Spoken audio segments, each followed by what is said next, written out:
Welcome to Eklavya study point and I am Sachin. और आज की इस वीडियो में हम बात करेंगे कि दिल्ली यूनिवर्सिटी में एडमिशन का पूरा प्रोसेस क्या होता है अगर आपको भी रेगुलर कॉलेज में एडमिशन लेना है, क्योंकि अब आपके रिजल्ट्स आ चुके हैं सीबीएसई के भी और ज़्यादातर बोर्ड्स के भी आ चुके हैं। और हम साथ ही साथ ये भी बात करेंगे कि जो कट ऑफ पे हम एनालिसिस करेंगे, क्या इस बारी आपकी कट ऑफ हाई जा सकती है या कट ऑफ कुछ कम होगी, क्या उम्मीद है। ठीक है, मतलब पूरे देश में जो रिजल्ट आया उसको देख के क्या लग रहा है। और आपको इस वीडियो में ए टू जेड पूरी जानकारी मिल जाएगी कि एडमिशन के लिए आपको क्या क्या करना होता है स्टेप बाय स्टेप। ठीक है, तो आइए वीडियो को स्टार्ट करते हैं। सबसे पहले आपको बताना चाहूंगा, आप मुझे इंस्टाग्राम पे फॉलो कर सकते हैं, मेरा यूजर नेम आपके सामने है। आपको अगर कोई कंफ्यूजन हो तो आप आके मुझसे पूछ सकते हैं। ठीक है, और आइए आगे बढ़ते हैं। सबसे पहले द इंडियन एक्सप्रेस से मैंने ये स्क्रीनशॉट लिया है जिसमें बड़े बड़े अक्षरों में लिखा हुआ है कि Delhi university cut off set to sky rocket as 70,000 students score over 95% in CBSE class 12th। इस लाइन का मतलब आप जानते हैं क्या है? पिछले साल 95% से ऊपर स्कोर करने वाले बच्चों का जो नंबर था ना, वो था 34,000 से लेके लगभग 35,000। और इस बार अगर आप देखो तो लगभग 70,000 ऐसे स्टूडेंट्स हैं जिन्होंने 95% से ज्यादा स्कोर किया है। तो आप इस बात को समझ रहे हो कि पिछले साल की कट ऑफ जो थी वो इतनी ज्यादा हाई हो गई थी कि कुछ कॉलेजों में 100% तक भी कट ऑफ गई थी पहले कट ऑफ। जबकि उस टाइम पे एडमिशन लेने वाले बच्चे, और अगर आपको बताऊं सीबीएसई में 95% से ऊपर स्कोर करने वाले जो बच्चे थे वो लगभग 35,000 थे। और इस बार बिल्कुल डबल हैं उनके। तो आप ये सोचो कि दिल्ली यूनिवर्सिटी बच्चों को बिठाएगी कहाँ इतने बच्चों को। ठीक है, कि एक मतलब सीट का हिसाब होता है और मतलब इतने ज्यादा अगर नंबर में, क्योंकि कट ऑफ जो होती है उससे सबसे बड़ा जो उसका फैक्टर जो उसे अफेक्ट करता है वो होता है कि बच्चों की कितनी ज्यादा परसेंटेज आ रही है और कितने बच्चों की आ रही है। तो 70,000 बच्चों की अगर 95% से ऊपर आई है तो आप ये समझ के चलो, ये जो स्काई रॉकेट जो लिखा हुआ है ना, अब ये समझ लो रॉकेट कहाँ जाता है? ऊपर आसमान में। और कट ऑफ भी कहाँ जाएगी अब की बारी? ऊपर। ठीक है, और ऐसी ऊपर जाएगी कि आपने सोची भी नहीं होगी, मतलब जैसा लग रहा है। ठीक है, देख के, क्योंकि इतने सारे स्टूडेंट्स अगर 95% से ऊपर स्कोर कर रहे हैं तो सबको कैसे आप एडमिशन दे दोगे। ठीक है, तो उसमें कहीं ना कहीं कट ऑफ को ही ऊपर किया जाता है, फिर बढ़ा दिया जाता है। तो अब आप देखते हैं कि क्या कट ऑफ आती है। बाकी अगर हम बात करें एनालिसिस की तो इसके लिए मेरा तो यही ओपिनियन होगा, या मतलब जो मेरा विचार है कि भाई कट ऑफ जाएगी हाई। इस बार कोई चांस ही नहीं है कि कट ऑफ कम हो। ठीक है, आइए अब आगे बढ़ते हैं। अब अगर हम बात करें पूरे उसकी प्रोसेस की, तो देखो सबसे पहले अगर हम एलिजिबिलिटी की बात करें तो आप एक तो सबसे पहले सिटीजन ऑफ इंडिया होने चाहिए। ठीक है, क्योंकि फॉरेन स्टूडेंट्स वगैरह के लिए थोड़ा अलग से है वेबसाइट वगैरह का। और जो भी एप्लीकेंट है यानी कि जो भी स्टूडेंट है, 12th पास होना चाहिए किसी बोर्ड से। ठीक है, ये हो गया। और मतलब आप किसी सब्जेक्ट में फेल ना हो भाई, जो जो सब्जेक्ट आप अपने ऐड कर रहे हो एडमिशन में। मतलब जो गैप ईयर वाले हैं, ठीक है, उनको कोई दिक्कत नहीं है भाई। अगर किसी का एक दो साल बीच में खराब भी हुआ था, ठीक है, applicants with gap years will not be at any disadvantage. ठीक है, कोई ऐसा डिसएडवांटेज नहीं मिलने वाला आपको, आपका नॉर्मली एडमिशन होगा। एप्लीकेंट्स अंडर द अनरजिस्टर्ड यानी कि जनरल कैटेगरी, ठीक है, यूआर की फुल फॉर्म होती है general. General category SC, ST, OBC और ईडब्ल्यूएस। ठीक है, ये जो है कैटेगरी के, ये बच्चे जो हैं एलिजिबल हैं एडमिशन लेने के लिए पूरी तरीके से मेरिट बेस्ड कोर्सेज में भी और एंट्रेंस बेस्ड कोर्सेज में भी। ठीक है, आपको एक चीज बता दूं मैं कि ये जो मैं गाइडलाइंस आपको बता रहा हूं ये लास्ट ईयर की है। इस साल की जो गाइडलाइंस हैं वो अभी 1 से 2 दिन में आ जाएंगी, मैं दोबारा वीडियो बनाऊंगा। पर अभी के लिए जो बेसिक जो एक चीजें होती हैं वो यही रहती हैं जो मैं आपको बता रहा हूँ, स्टेप बाय स्टेप यही चीजें चलती हैं। ठीक है, और applicants from the Sikh and Christian minorities may also seek admission under the minority quota. ठीक है, माइनॉरिटी कोटा भी होता है जो सिख कैटेगरी से आते हैं, क्रिश्चियन जो होते हैं। ठीक है, और माइनॉरिटी कॉलेज भी हैं बहुत सारे। ठीक है, जैसे कि आप बात कर सकते हैं सेंट स्टीफेंस जहाँ पे क्रिश्चियन माइनॉरिटी है। ठीक है, और मतलब तेग बहादुर खालसा कॉलेज, वहाँ पे कहीं ना कहीं आप कह सकते हो सिख जो है माइनॉरिटी के लिए वहाँ पे कोटा है। ठीक है, और मैं आपको बता दूं कि कुछ और भी कैटेगरीज होती हैं यहाँ पे। ठीक है, जब आप डीयू में जब आप एडमिशन लेते हो, एक तो ये होता है कि पर्सन्स विद बेंचमार्क डिसेबिलिटीज, और सीडब्ल्यू कैटेगरी भी होती है। ठीक है, और कश्मीरी माइग्रेंट कैटेगरी भी होती है, prime minister special scholarship for Jammu and Kashmir, और एसएस कैटेगरी भी होती है। ठीक है, और डब्ल्यू क्यू को जो है मतलब ये भी कैटेगरी मतलब होती है। ईसीए यानी कि एक्स्ट्रा करिकुलर एक्टिविटीज, इससे भी अगर आपके पास सर्टिफिकेट वगैरह हैं इसके, और मतलब और भी बहुत सारी चीजें जीपीएस में मांगी जाती है, तो यहाँ से भी एडमिशन होता है। स्पोर्ट्स कोटा भी होता है यहाँ पे आपका, ठीक है। अगर आप अच्छे लेवल पे स्पोर्ट्स में अगर रहे हो, आपके पास सर्टिफिकेट वगैरह हैं, तो कुछ ना कुछ आपको फायदा मिलता है। और इसके लिए आप फिर जब आप रजिस्ट्रेशन करते हो तो आपसे पूछा जाता है कि क्या आप किसी स्पोर्ट्स कैटेगरी वगैरह से आ रहे हो या नहीं आ रहे, ठीक है। तो अगर आप स्पोर्ट्स से वगैरह से भी हो तो आपको फायदा मिलेगा आगे। अब आपको स्टेप 1 में क्या करना होता है, पहले करना होता है रजिस्ट्रेशन। अब मैं आपको बताऊं कि ये पिछले साल की गाइडलाइन है, तो अभी सिर्फ आप बात को सुनो, आप कभी जाके इस वेबसाइट को खोलो, ठीक है। अभी कुछ नहीं मिलेगा आपको, डीयू ने नई वेबसाइट बनाई है पूरी रजिस्ट्रेशन और वेबसाइट जो मतलब जो है पूरा एडमिशन के लिए एक अलग वेबसाइट नई बनाई है। यहाँ पे जो वेबसाइट वगैरह का जो भी मेंशन होगा, जो मैं आपको बता रहा हूँ, वो पुरानी वेबसाइट है। तो फिलहाल आपको यही समझना है कि प्रोसेस क्या होता है। तो इस बार नई वेबसाइट है पर प्रोसेस तो वही रहेगा कि आपको पहले रजिस्ट्रेशन करना होता है, ठीक है। आपको पोर्टल बता दिया जाएगा, भाई ये वेबसाइट है। वो 1-2 दिन में जब गाइडलाइन आएंगे तो मैं आपको बता दूंगा, आपको फिक्र करने की कोई जरूरत नहीं है, ठीक है उसकी। तो उसमें पूरे आपको रजिस्ट्रेशन करना होगा, ईमेल आईडी, मोबाइल नंबर, जैसे भी हम रजिस्टर करते हैं अपने आप को। जब आप रजिस्ट्रेशन कर लोगे वन टाइम, उसके बाद क्या है, आपको एक चीज यहाँ पे बताता है डीयू क्लियरली, देखो कि जो भी फर्स्ट टाइम आप रजिस्ट्रेशन कर रहे हो, आपको एक वैलिड ईमेल आईडी के साथ रजिस्ट्रेशन करना होगा। और अगर किसी के पास मतलब ईमेल आईडी वगैरह नहीं है, वैसे आज के टाइम पे सबके पास ही होती है, आपको ईमेल आईडी बनाना बहुत जरूरी है प्रोसेस से पहले, ठीक है, जब आप रजिस्ट्रेशन करने जाओगे। और ईमेल आईडी जो है आपके पास वो ऐसी होनी चाहिए कि जो आपको याद हो अच्छे से, ऐसा ना हो कल को आप पासवर्ड भूल रहे हो और आपकी डिटेल आ रही है मेल आईडी पे, आपको पासवर्ड ही ना पता अपना कैसे खोलनी है। तो एक नई ईमेल आईडी बना के रखना, जिसपे सारी जो अपडेट्स वगैरह हैं डीयू जो भी भेजता है आपके पास आता रहेगा। तो ये काम तो आप अभी से भी कर सकते हो, एक नई ईमेल आईडी बना के रखो। The default settings allow all applicants to register for all courses, ठीक है। और the applicants will be eligible to take admission in all the colleges and courses provided they satisfy the cut off. Merit based admission की अगर हम बात करें, तो जो भी बच्चा अगर कट ऑफ को सेटिस्फाई करता है, अगर वो कट ऑफ जितने नंबर ला रहा है या कट ऑफ से ज्यादा ला रहा है, तो वो एलिजिबल है, ठीक है। आपको पता है मेरिट बेस्ड कोर्स का यही मतलब होता है कि अगर आप परसेंटेज उतनी लेके आ रहे हो कट ऑफ के जितनी, तो आपका एडमिशन हो जाएगा।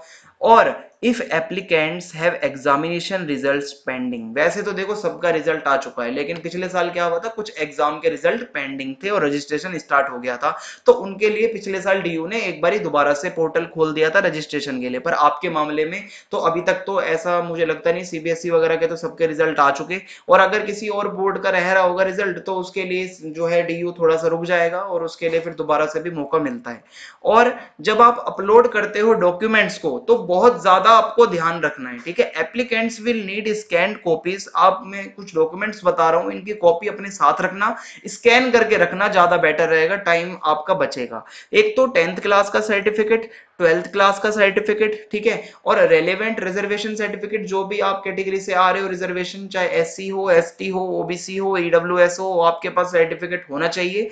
और आप अगर ईसीए कैटेगरी से आ रहे हो, एक्स्ट्रा करिकुलर एक्टिविटीज या स्पोर्ट्स कैटेगरी से आ रहे हो, तो आपके सारे सर्टिफिकेट्स जो भी हैं आपके साथ हों, ठीक है। और मैं आपको बता दूं कि जो ईसीए वगैरह से आते हैं उनको कुछ वीडियो क्लिप वगैरह और मतलब क्लिप्स वगैरह भी अपलोड करनी होती हैं। और आपको फोटो आइडेंटिटी के अंदर आप आधार कार्ड जो है अगर आपके पास, तो वो चल जाएगा। इसके अलावा ड्राइविंग लाइसेंस जो है नहीं है तो भी चलेगा, मतलब इसमें से कोई भी एक चल जाएगा, ठीक है। पैन कार्ड है तो वो भी चलेगा, और वोटर आईडी कार्ड है, पासपोर्ट है। तो आप मेनली आपके पास आधार कार्ड तो होगा ही, उससे आपका काम बन जाएगा, क्योंकि आधार नंबर आपको डालना होता है रजिस्ट्रेशन करते टाइम। और आप जो भी इंफॉर्मेशन दोगे उसके लिए आप खुद जिम्मेदार हो, कुछ भी आप अगर गलती करते हो तो उसके लिए आपको एक मौका दोबारा जो है वो मिलता है, लेकिन आप अपनी तरफ से जो है पूरा एकदम चौकन्ने होकर भरना। जब आप फाइनल अपना पूरा कर दोगे कंप्लीट फॉर्म को, तो एक बार प्रीव्यू का ऑप्शन आता है, उसको एक बार नजर मार लेना देख के कि भाई कोई गलती तो नहीं हो गई है, क्योंकि हो सकता है कि बाद में रिजेक्ट हो जाए। ऑनलाइन में यही झमेला होता है कि अगर आप थोड़ी सी भी गलती कर रहे हो तो पूरे चांस रहते हैं कि आपका रिजेक्ट ना हो जाए। तो सारी चीजों को तैयार करके रखना है, डॉक्यूमेंट्स आपको बताए हैं मैंने, और एक वीडियो मैंने एक पर्टिकुलर वीडियो भी बना रखी है डॉक्यूमेंट्स के ऊपर, ठीक है। अब उसके बाद आपको रजिस्ट्रेशन फीस पे करनी होती है। अब इस साल की क्या होगी मैं आपको बता दूंगा, ठीक है। 200 300 400 इसके आसपास ही रहती है, और जो भी मतलब होती है वो मैं आपको बता दूंगा। आपको रजिस्ट्रेशन फी जो है वो पे करनी होती है, ऑनलाइन ही आपको मतलब भरनी होती होती है, आप मतलब credit card, debit card, net banking किसी से भी आप अपनी पे कर सकते हो। और उसके बाद जब आप फी को पे कर देते हो तो मतलब उसके बाद आप उसकी एक प्रिंट निकाल के अपने पास रख सकते हो और अपनी डेडलाइन से पहले पहले ही रजिस्ट्रेशन फी पे कर दें। ऐसा नहीं है कि अगर कल की डेडलाइन है, आप बैठे हुए हो जब कल लास्ट डेट है तभी मैं फी को पे करूंगा, क्योंकि भाई लास्ट में सर्वर डाउन हो सकते हैं। तो आप अपनी तरफ से पूरा तैयार रहना जैसे ही सब कुछ होता है। फिर रीओपनिंग ऑफ द पोर्टल, ये पिछले साल का है, मैं बार बार बता रहा हूँ, पिछले साल पोर्टल दोबारा से ओपन हुआ था। जिन बच्चों का जो है रिजल्ट नहीं आया था वो फिर अपना रिजल्ट बाद में अपडेट कर सकते थे। एंड बाकी उसके बाद फिर कट ऑफ्स आती हैं। देखो रजिस्ट्रेशन जब आपका हो जाएगा तो फिर आपकी आएगी कट ऑफ, ठीक है। कट ऑफ आपको मैं बता दूं, लगभग रजिस्ट्रेशन आपका 1 महीने तक चलता है, मिनिमम बता रहा हूं मैं आपको, 1 महीने चलता है। तो आप मान के चलिए अगर अगस्त आपका रजिस्ट्रेशन में जाता है तो आपकी कट ऑफ आने के चांस कब है, सितंबर फर्स्ट वीक में। अगर आपकी कट ऑफ जो आती है वो मिनिमम 5 कट ऑफ्स आती है यूनिवर्सिटी। अब उसमें देखो डिपेंड करता है कॉलेज बाय कॉलेज, कौन सी कॉलेज की कट ऑफ कितनी कट ऑफ तक खुली रहती है, फर्स्ट सेकंड थर्ड, ठीक है। जैसे हिंदू कॉलेज की बात करूं तो वो सेकंड कट ऑफ में ही उसके बहुत सारे कोर्सेज फुल हो जाते हैं भाई, सीट फुल हो, हाउस फुल बिल्कुल, ठीक है। कुछ कॉलेजेस में 4-4 5-5 कट ऑफ तक भी सीटें खाली रहती हैं, वैकेंट रहती हैं, ठीक है। तो इस तरीके से फिर उसके बाद कट ऑफ आती है। कट ऑफ कैसे देखनी है, कट ऑफ किसे कहते हैं, इस पे भी आप टेंशन मत लो, मैं वीडियो बना दूंगा सेपरेट, पूरा आपको समझा दिया जाएगा कट ऑफ कैसे देखी जाती है, ठीक है। और मैं आपको बताऊं एक स्पेशल कट ऑफ भी आती है, ठीक है। ये स्पेशल कट ऑफ कब आती है, the cut off for the special cut off admissions will be the last cut off declared by the college. जब किसी कॉलेज की लास्ट कट ऑफ आ जाती है किसी कोर्स की, ठीक है, and that is if a college had declared third cut off for a particular course and no further cut off was declared thereafter. मान लो 3 कट ऑफ निकाल दी, उसके बाद अगर कोई कट ऑफ नहीं निकाली और उसके बाद अगर वैकेंट सीट रह जाती है, ठीक है, तो उसके बाद अगर यूनिवर्सिटी ने भी अपने 5 राउंड कंप्लीट कर दिए हैं कट ऑफ के, तो एक स्पेशल कट ऑफ निकाल दी जाती है किसी कोर्स के लिए कि अगर वहां पे वैकेंट सीट रहती है, खाली सीट रहती है, तो वो फिर स्पेशल कट ऑफ में कोई वहां पे जाके एडमिशन ले सकता है। फिर क्या होता है, आपको जब कट ऑफ वगैरह आप देख लोगे तो फिर आपको सेलेक्ट करना होता है अपना कोर्स और अपना कॉलेज, ठीक है। जब आपकी कट ऑफ डिक्लेयर हो जाएगी, एप्लीकेंट्स जो भी आप स्टूडेंट हो आपको अपने डैशबोर्ड्स पे जाना पड़ेगा। उसके बाद आपको अपना कोर्स चूज करना पड़ेगा, कॉलेज को चूज करना है, कहाँ पे आप मतलब विश करते हो, कहाँ अपनी इच्छा आप जता सकते हो भाई यहाँ पे मुझे एडमिशन लेना है, ठीक है। उसके बाद जब आप अपनी कट ऑफ वगैरह देख चुके होगे, आपको इतना तो पता ही होगा आपको जाना किस कॉलेज में है, किस कोर्स में जाना है। तो जब आप सेलेक्ट कर लोगे तो उसके बाद आप आराम से अपना कॉलेज वगैरह जो है सेलेक्ट कर सकते हो, कोर्स को सेलेक्ट कर सकते हो। और अगर मैं आपको बताऊं कि जो भी आपका सिलेक्शन होगा कोर्स का, कॉलेज का, सब आपका ऑनलाइन होने वाला है। There will be no physical visit to the colleges, colleges में जाने की कोई जरूरत नहीं पड़ेगी आपको इस बारी भी, ठीक है। ऑनलाइन प्रोसेस रहने वाला है, ऐसा डीयू के वाइस चांसलर पीसी जोशी साहब ने कहा था कि इस बार भी ऑनलाइन प्रोसेस रहेगा। The procedure for choosing the course and at the college by the applicant must be completed with in the stipulated time interval. आपको जो एक निर्धारित समय सीमा दी जाएगी, टाइम इंटरवल दिया जाएगा, अपने टाइम से आप उसको कर देना, ज्यादा लेट मत करना, सारी चीजों को टाइम से करते चलना तो आपको दिक्कत नहीं आएगी, ठीक है। और अगर मैं आपको बताऊं with in a cut off the applicant will not be allow, ठीक है, टू चेंज हिज और her choice of course and college.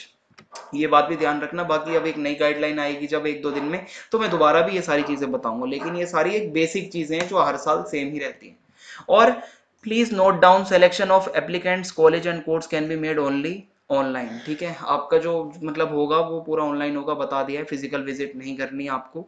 और आगे अगर मैं आपको बताऊं कि कोर्स इंचार्ज जो होगा, जो भी आपके कॉलेज का जहाँ पे आप जा रहे हो, ठीक है, वो आपकी कट ऑफ को चेक करेगा, मिनिमम क्वालिफिकेशन आपकी देखेगा कि आप पूरी कर रहे हो या नहीं कर रहे, ठीक है। उसके बाद एक कॉन्वेनर होता है जो आपके एडमिशन को रीचेक करता है और अप्रूव करता है। उसके बाद अगर वो उसको अप्रूव कर देता है फिर आप प्रिंसिपल के लिए आपके वो डॉक्यूमेंट्स चले जाते हैं, प्रिंसिपल फिर अप्रूव कर देता है, ठीक है। यहाँ अगर कोई दिक्कत होती है तो डिक्लाइन भी हो सकते हो भाई, अगर डॉक्यूमेंट फेक निकल गया, गलत निकल गया। उसके बाद क्या है, अगर in case of lack of necessary documents candidate to be contacted on email और फोन, ठीक है। अगर कोई डॉक्यूमेंट आपका कम पड़ता है, आपने नहीं अपलोड किया, तो आपको फोन कर दिया जाता है या मेल आ जाता है आपके पास आपका डॉक्यूमेंट नहीं है। In case the candidate does not respond और where documents remain insufficient the admission to be declined, ठीक है। और अगर आप रिप्लाई नहीं करोगे, कोई भी आपने अधूरे डॉक्यूमेंट अगर आपने दिए हुए हैं, अगर आप रिप्लाई भी नहीं कर रहे हो, रिस्पॉन्ड नहीं कर रहे हो, तो आपका एडमिशन जो है आपका डिक्लाइन कर दिया जा सकता है, ठीक है। और अगर मैं आपको बताऊं कि कोई भी अगर एडमिशन है, कोई रजिस्ट्रेशन है, उसको अनडिसाइडेड नहीं छोड़ता डीयू। यहाँ तो वो अप्रूव होगा या डिक्लाइन होगा। अप्रूव तब होगा जब डॉक्यूमेंट पूरे हैं, डिक्लाइन तब होगा जब उसके डॉक्यूमेंट पूरे नहीं है। ठीक है, तो आप ये मान के चलो आपको अटकाएगा नहीं डीयू यहाँ पे। The applicant to be communicated the status of the application on their dashboard. आपका जो डैशबोर्ड होगा जहाँ पे आप अपनी आईडी बनाओगे, वहां पे आपको दिखता रहेगा कि क्या कॉलेज ने अप्रूव करा है या अभी नहीं करा। ठीक है, और उसके बाद जब आप अप्रूव कर मतलब आपका हो जाता है कॉलेज के द्वारा आपका रजिस्ट्रेशन, तो फिर आप अपनी फीस को पे कर दोगे। ठीक है, जो आपका मतलब जो एडमिशन वगैरह जो आपने किया था कट ऑफ वगैरह देख के, वो अगर सब कुछ सही जाता है, डॉक्यूमेंट वगैरह सब बढ़िया है आपके, अगर आपका सब हो जाता है, तो फिर आपको फीस पे करनी है कॉलेज की। ठीक है, और and receive a confirmation of their admission. आपके लिए कंफर्मेशन मैसेज और एक मेल भी आ जाएगा आपके पास कि yes your admission is confirmed. Those declined admissions are provided a link to raise any objection with the grievance committee. और मतलब किसी का एडमिशन अगर डिक्लाइन हो जाता है तो उसको एक मतलब ग्रीवांस कमेटी से भी वो बात कर सकता है आपकी हेल्पिंग के लिए। मतलब बहुत सारे लोग होंगे आपकी हेल्प के लिए, और नंबर भी प्रोवाइड करवाता है डीयू हर साल। ठीक है, ग्रीवांस कमेटी होती है हर कॉलेज की, जो कि आपको कहीं ना कहीं मदद भी करती है अगर कोई दिक्कत आ रही है। अब क्या होता है, physical verification of the original documents. जो भी आपने डॉक्यूमेंट अपलोड करे थे, अब आपके कॉलेज जो है वो उसको वेरीफाई करते हैं। ठीक है, और वो मतलब क्या होता है कि एक तो आपके जब कॉलेज खोल जाएंगे, ठीक है, जब भी खोलेंगे तो आपके डॉक्यूमेंट दोबारा भी मांगे जाएंगे, और आपके कॉलेज को वो दोबारा से एक बारी उसको पूरा वेरीफाई करना होता है। If at this stage it is found that, अगर वो जो कॉलेज वाले जब आपके डॉक्यूमेंट को वेरीफाई करेंगे, अगर ऐसा मिलता है कि आपने कोई भी डॉक्यूमेंट गलत या फर्जी, फॉल्स जिसे हम कहते हैं, अगर आपने अपलोड किया है, एडमिशन आपका उसी टाइम इमीडिएटली कैंसिल, फीस आपको 1 रुपया वापस नहीं मिलेगी, प्लस आपके ऊपर कार्यवाही अलग होगी। तो आप पूरा चौकन्ने रहना, गलत डॉक्यूमेंट कोई ना डाले। अब क्या होगा, फिर आपकी पेमेंट ऑफ फीस जो है टू कंफर्म एडमिशन। अब आपकी कॉलेज की फीस जो है आप भर सकते हो अपने पोर्टल से जाके, आपको लिंक मिल जाएगा। और जो आपकी फीस है भाई 24 घंटे के अंदर भर देना। ठीक है, जैसे जैसे आपका एडमिशन हो जाता है, और उसके बाद आपकी पूरी जो स्लिप वगैरह है अपने पास रख लेना, ये सारी चीजें थी। ठीक है, लास्ट में आपको क्या है कि एक डिक्लेरेशन पे मतलब आपको टिक करना होगा कि yes all the information provided by me are correct. जो भी जानकारी मैंने दी है कॉलेज को वो सब सही है। अगर कोई दिक्कत होती है मेरी तरफ से तो उसके लिए मैं खुद जिम्मेदार होऊंगा, या जो मैंने डॉक्यूमेंट अपने दिए थे वो सारे सही हैं, और जो भी उसके बाद रूल्स एंड रेगुलेशंस हैं मैं वो कॉलेज के मतलब सब मैं मानूंगा। इसी के साथ ये वीडियो यहाँ पे खत्म होती है। स्टेप बाय स्टेप जो पूरा प्रोसेस था मैंने आपको बताया।